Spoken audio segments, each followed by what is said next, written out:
Halo, selamat siang. Siang ini kita akan melanjutkan materi terkait logika matematika. Materinya ini saya sarikan dari modul 6 paket C dan fokus pada unit 4 sampai 6. Langsung saja kita masuk ke unit 4, yaitu cara berpikir implikatif.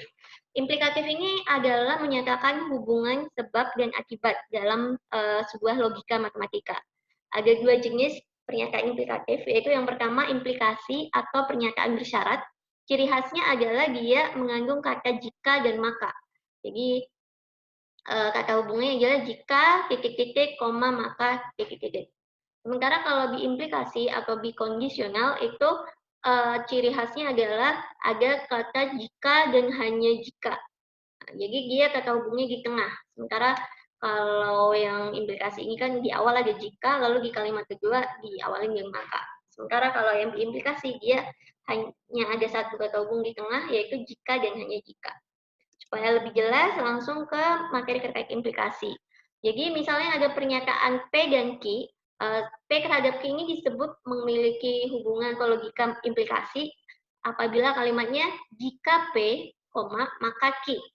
Dan ini bisa dituliskan dalam lambang matematika dengan tanda panah satu arah. Jadi P dihubungkan dengan panah satu arah ke Q.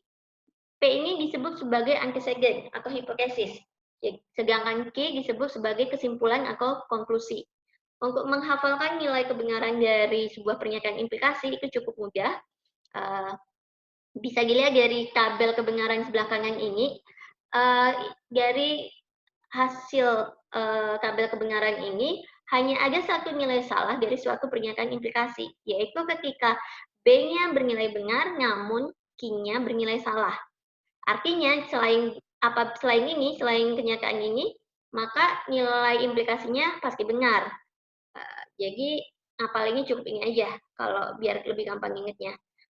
Selama bukan P-nya benar dan bukan Q-nya salah, maka harusnya nilai implikasinya benar. Supaya lebih kebayang, langsung ke contoh pernyataan implikasi. Jadi di sini ada 4 pernyataan, 4 kombinasi pernyataan. Bisa dibaca satu-satu. Yang pertama terkait jika tahun 2020 adalah tahun kabisat, maka bulan Februari terdiri dari 29 hari. Nah, dan seterusnya. Nah, dari sini kan kita bisa lihat nih tiap kalimat.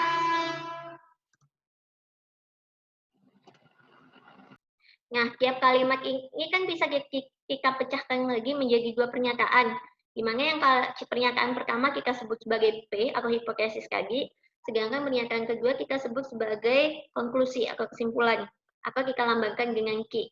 Nah, dari sini kan kita bisa lihat nih mana yang P-nya benar dan mana Q-nya yang benar.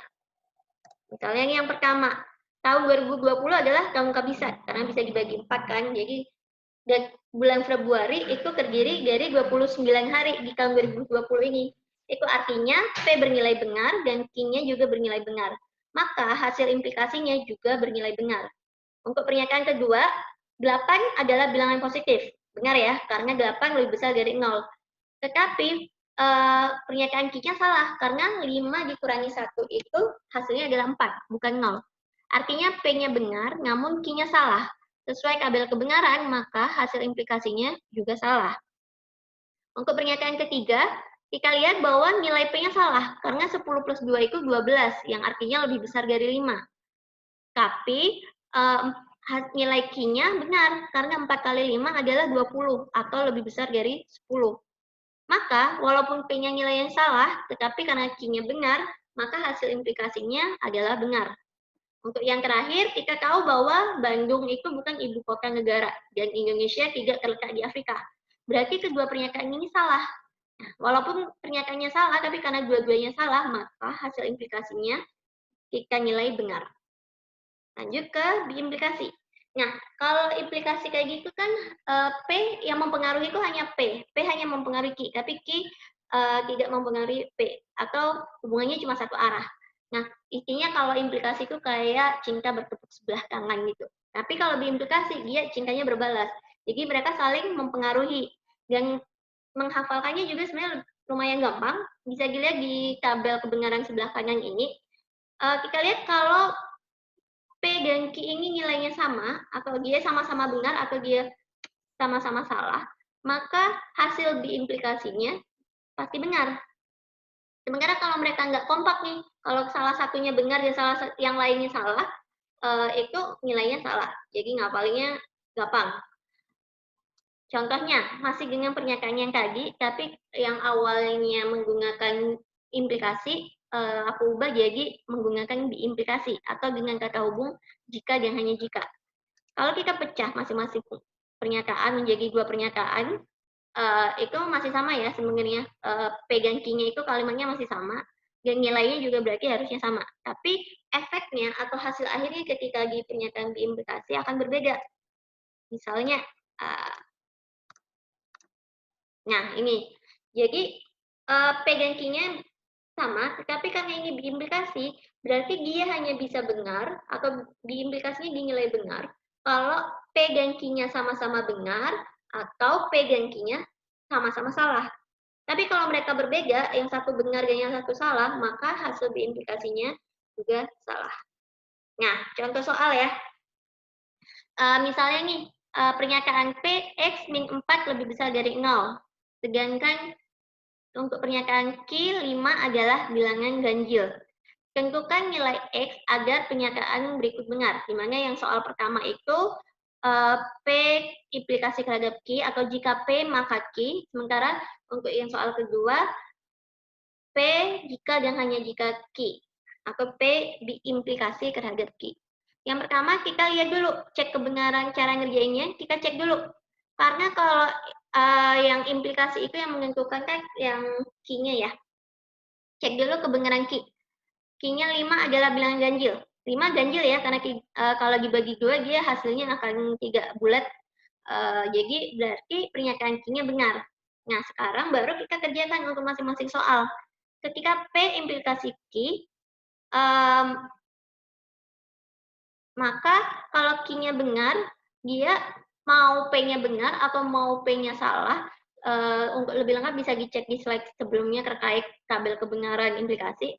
Kan kalau Q-nya benar, maka mau P-nya benar maupun salah, hasil akhir implikasinya pasti akan benar. Jadi sebenarnya tidak perlu kita hitung mau X-nya nilainya berapa, mau dia X min 4 lebih besar dari 0-nya itu benar atau salah, itu tidak perlu kita pedulikan. Karena apapun hasilnya, pasti hasil implikasinya benar. Tetapi kalau yang untuk diimplikasi, kita harus hati-hati.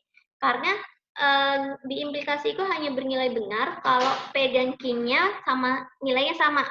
Entah itu sama-sama benar atau sama-sama salah. Nah, karena Q-nya di sini sudah kita ketahui bahwa nilainya benar, maka supaya diimplikasinya bernilai benar, dia juga P-nya juga harus bernilai benar. Oleh karena itu perlu kita cari pakai rumus pertidaksamaannya ya. Karena X min 4 lebih besar dari 0, berarti kita harus cari nih nilai X-nya supaya memenuhi pertidaksamaan ini. Nah, berarti kalau kita geser min 4-nya ke sebelah kanan kan jadi positif. Berarti X-nya harus lebih besar dari 4. Misalnya kita ambil 10, 10 kurangi 4 nilainya 6. Lebih besar dari 0? Ya. Berarti supaya nilai diimplikasinya ini benar, maka nilai X-nya harus lebih besar dari 4. Oke, untuk yang unit 4, sekian dulu, kita lanjut setelah unit selanjutnya, kita lanjut setelah di video yang lain.